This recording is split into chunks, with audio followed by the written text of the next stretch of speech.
Emergency balance গ্রহণের পর টাকা রিচার্জ করার পরে ওই কর্জের টাকা সহ আরো 2-1 টাকা বেশি কেটে নেওয়া হয়, এটা জায়েজ আছে কিনা? ভাইরা আমার, ইমার্জেন্সি ব্যালেন্স বিভিন্ন মোবাইল কোম্পানি থেকে নেওয়া যায়। 5 টাকা 10 টাকা যে ইমার্জেন্সি ব্যালেন্স নেওয়া হয়, আপনি পরবর্তীতে যখন রিচার্জ করবেন ওই রিচার্জের সময় সেই লোনের টাকা যেটা ইমার্জেন্সি ব্যালেন্স হিসাবে আপনাকে দেওয়া হলো সেটা কেটে রাখা হবে, সাথে 1-2 টাকা বা আরো কম বা বেশি কেটে নেওয়া হয়। এই টাকাটা কি সুদ হবে কিনা?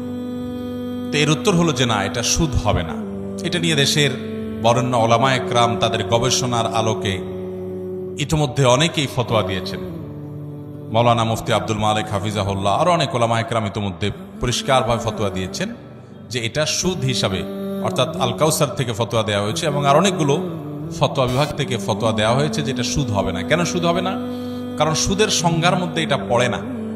এই ব্যালেন্সটা এটা নিয়ে যদি আপনার কাছ থেকে অতিরিক্ত টাকা কাটা হয়, প্রথম কথা হলো এটা অনেক কোম্পানি কাটার সময় বলে যে এটা হলো আপনার প্রসেসিং ফি, অর্থাৎ আপনি যে লোন নিলেন সেটা আবার পরিশোধ করলেন, এটার জন্য পুরো জিনিসটা প্রসেস করা কোম্পানি যে করলো, হিসাব সংরক্ষণ করলো, অতএব এই প্রসেসিং এর জন্য এটা সাবমিট করলেন, আপনি এটা নিলেন, এই পুরো বিষয়ের জন্য এটা নেওয়া হয়। এক।